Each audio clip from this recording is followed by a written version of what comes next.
Inama y'umuryango w'abibumbye umunsi yateranye, icyagarutsweho cyane ni ikibazo cy'intambara iri kubera muri Congo.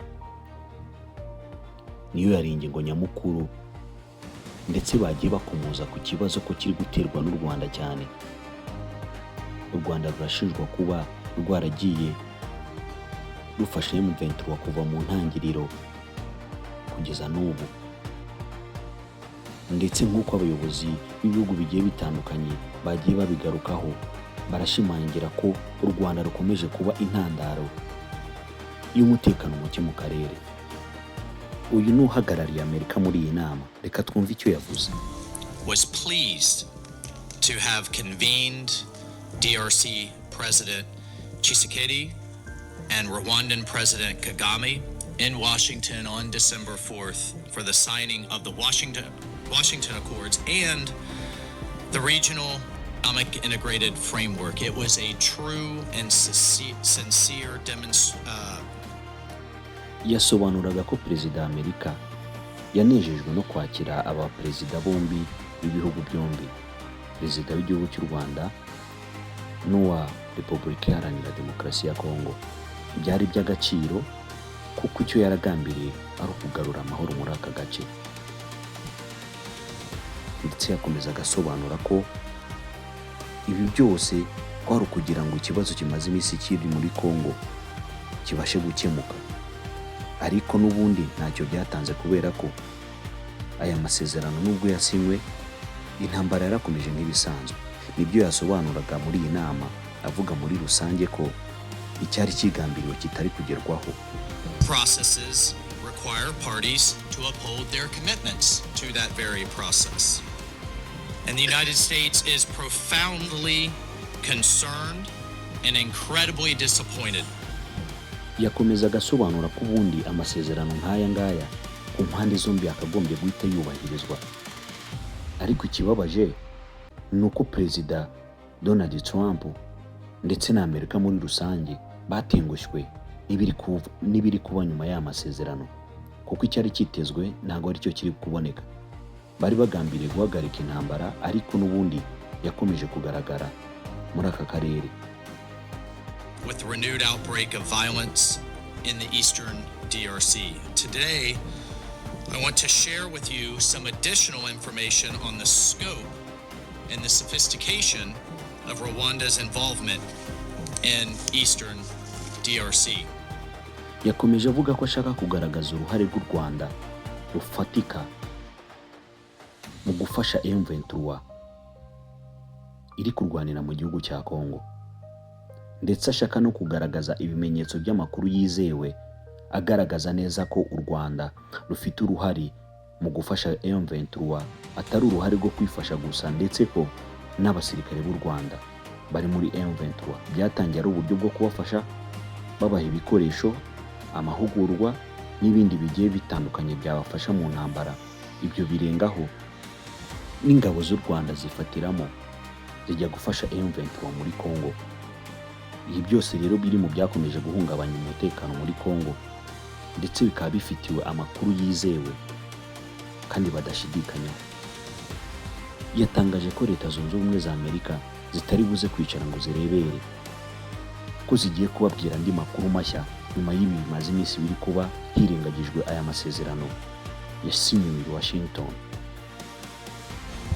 Since its reemergence in 2021, Rwanda has had strategic control of its proxy armed group, M23, as well as M23's political wing, the Congo River Alliance, or AFC.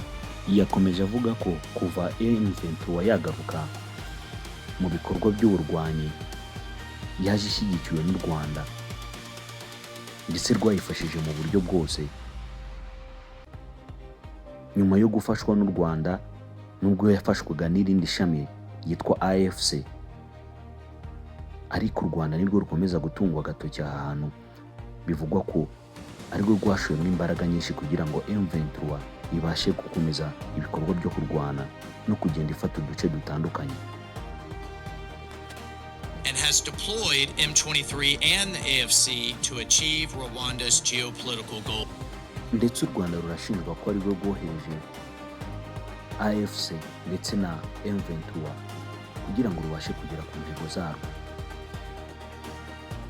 Bakomeje bashinja u Rwanda ko rufite uruhare rukomeye mu bikorwa byose biri kubera muri Congo kuva byatangira kugeza amagingo aya. Impande zose zari zitabiriye ino nama zikomeza kuvuga ko u Rwanda rukomeje kuba imbogamizi ikomeye.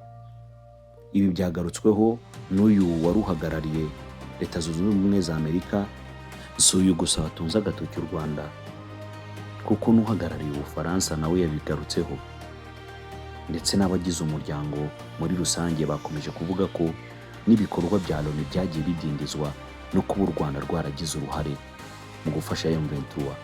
Aha bagendaga bagaruka ku ngingo zivuga ko Loni, ingabo z'abibumbye, zazanwe muri Congo mu buryo bwo kubungabunga amahoro ndetse no kugira ngo babashe kugera ku bisubizo birambye bihashya ibibazo byose bimaze iminsi bivugwa muri Congo. Ariko kuva M23 yatangira intambara, Loni yagiye ihazaharira ndetse umugambi wayo ugenda uburizwamo, ndetse hano ikomeza itunga u Rwanda agatoki ko bagiye bakoresha uburyo butandukanye mu gufasha M23 ndetse ibi bikabangamira ingabo z'abibumbye mu kuba bakora ibikorwa byabo byo kugenzura amahoro hano muri Congo. Bagarukaga ku kibazo cyo kuba ibikoresho bituma indege zitagira itumanaho rihagije muri Congo kubera zino ntambara ziri kuhabera ubwabyo ari inzitizi ikomeye ku muryango w'abibumbye, kandi baba bakeneye kugenda hirya no hino bashaka kumenya uko amakuru yifashe. Ibi byose rero bikaba bigenda bigaruka ku Rwanda ko ari rwo rwagize uruhare mu gufasha M23 kuba rwarashoyemo imbaraga zifatika za gisirikare mu bikoresho bya gisirikare, ndetse haba no kubatoza no kubafasha mu bijyanye n'ubundi bumenyi bwa gisirikare kugira ngo babashe guhangana n'ingabo za Congo. Iki kibazo rero cyakomeje guteza impagarara, ndetse Loni ikakomeza isaba ko u Rwanda rwagakwiriye gufatirwa imyanzuro ikomeye nk'uko na Leta Zunze Ubumwe zabivuze. Bavuze ko bagiye gukora igishoboka cyose uri inyuma y'ibi wese akabiryozwa mu buryo bufatika.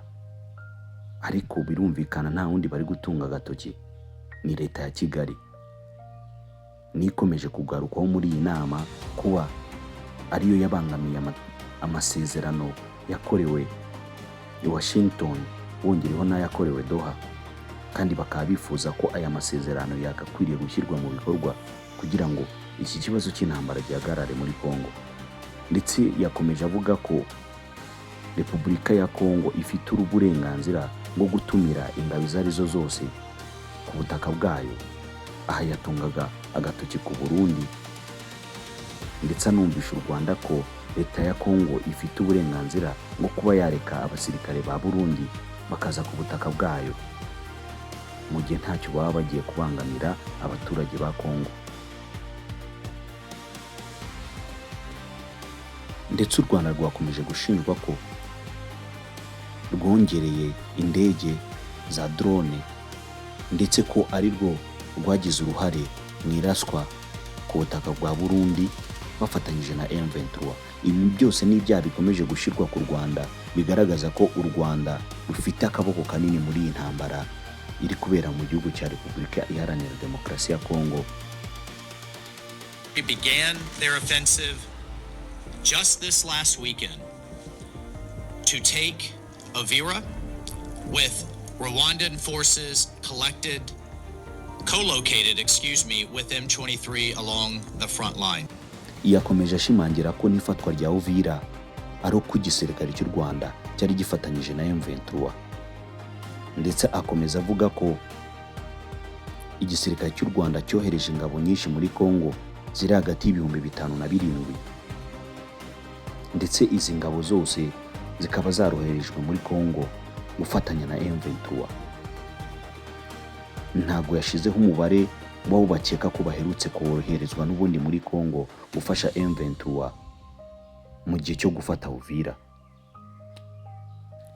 Gusa mu gihe M23 ikomeje gushinjwa ko yarashe mu Burundi, yo yiregura ivuga ko ari abasirikare b'u Burundi batangije iki gikorwa cyo kurasa mu baturage muri Kongo badafite icyo babatwaye, ndetse nabo bakaba barakoze iki gikorwa kubera ko babonaga ibitwaro biri kurasa muri Kongo byegereye hafi y'aho bari, bahitamo nabo kubirasa. Bikomeje kwibazwa rero uko biri buze kugenda kuba u Rwanda rukomeje gushinjwa ibi, kandi wumva ko rushinjwa ibintu bikomeye, ibyaha by'intambara nk'ibi, bituma hafatwa imyanzuro ikomeye n'ibi bihugu bikomeye. Nk'uko uri kubyumva, Leta Zunze Ubumwe za Amerika zahisemo gufata undi mwanzuro. Ntabwo turamenya ngo uwo mwanzuro ni uwuhe. Gusa mu byo bashimangiraga ko Loni ikwiriye gukomeza ibikorwa byayo byo kubungabunga amahoro muri Repubulika Iharanira Demokarasi ya Kongo, ndetse n'igihe bari bahafite kikongerwa kugira ngo babashe kuhava bakemura ibibazo byose Repubulika Iharanira Demokarasi ya Kongo iri kunyuramo. Reka dukomeze dukurikirane turebe ese biraza gucura iki. Nibiza gukomeza gutya, u Rwanda rugakomeza gushyirwaho ibi byaha, ese ruraza gufatirwa iyihe myanzuro? Cyane ko ibi byaha ruri gushinjwa ari ibyaha bitoroshye,